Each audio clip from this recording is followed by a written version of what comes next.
the pie part. Today we will be making a pie skirt. I completely stole it from Lauren from TikTok.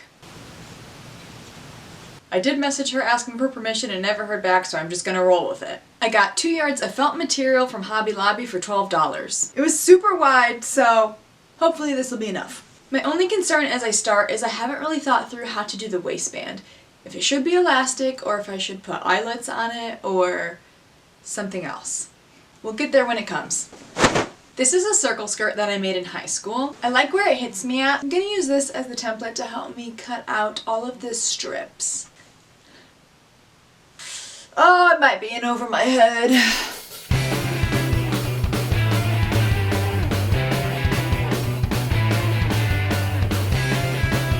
I'm second guessing the amount of fabric that I have.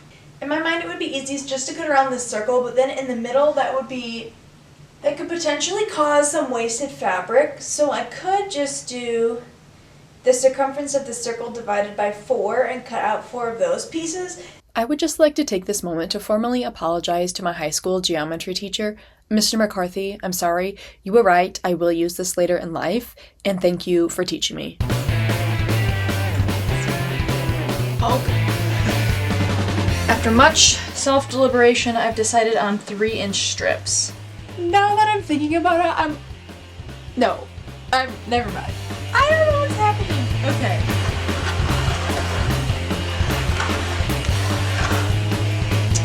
Pie strip. I have absolutely no idea why I didn't just bring my rotary cutter and mat and cut it right here on the floor. Apparently I just like to make more work for myself.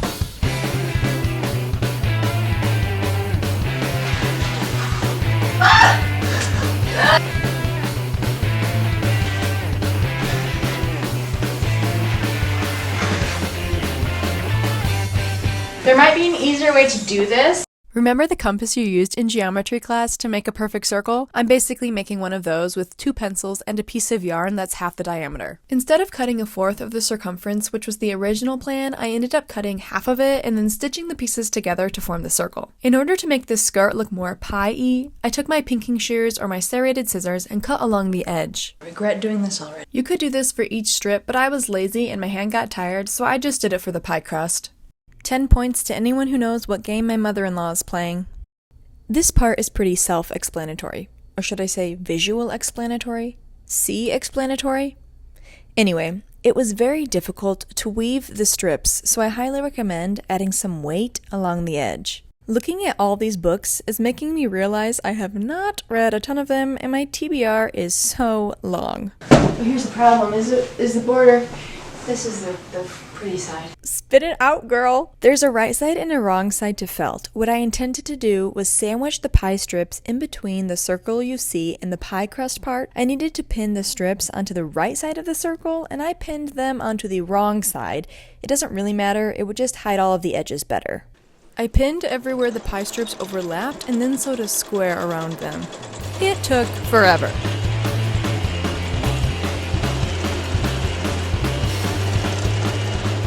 I considered gathering the felt for the crust, but decided my thread would probably break, so I went with pleats instead.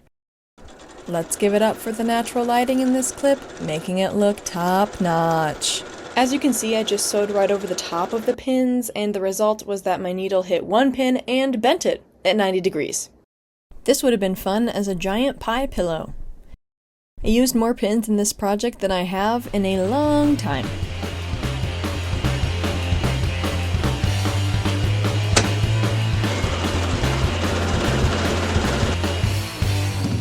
For the waistband, measure where you want it to hit. Cut the material a few inches longer and about 6 inches wide. At the beginning of the skirt, I wasn't sure what I was going to use to keep the skirt up. Can you guess what I decided on? Velcro.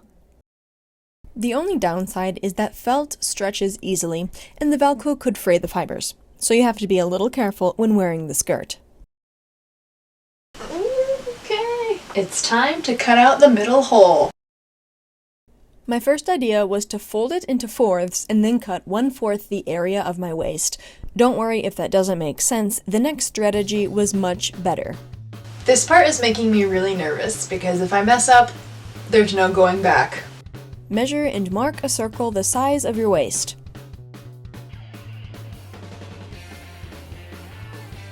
I snipped that little bit because felt is not stretchy, so it wasn't going to fit over my hips. If you do this on an empty square, you should be fine, but if you need to make the opening wider to get it up, you'd have to attach Velcro or eyelets on the pie strips to make a bigger hole. Here, I'm just sandwiching the waistband over the pie. The plus side of felt is no raw edges to hem. Are you pining for a good laugh? Here's a pie joke. Where do pies learn to read? At Pie Mary School. What's wrong with the equation pi r squared? Pi is round, not squared. None of the stores had fruit material, so I went with this red velvet to try and look like cherry pie filling. Now I'm just gonna make a regular circle skirt. If you don't know how to do this, there are tons of great tutorials on YouTube. I'm not going to explain it. The red material is going to make this look pie-tastic, if I do say so myself. Crust and me, you're going to love this skirt. And this skirt will be done in 3, 2, 1. What's the best thing to put into your pie? Your teeth. But in this case, I guess your lower extremities. And that's how you piece together this skirt. Later.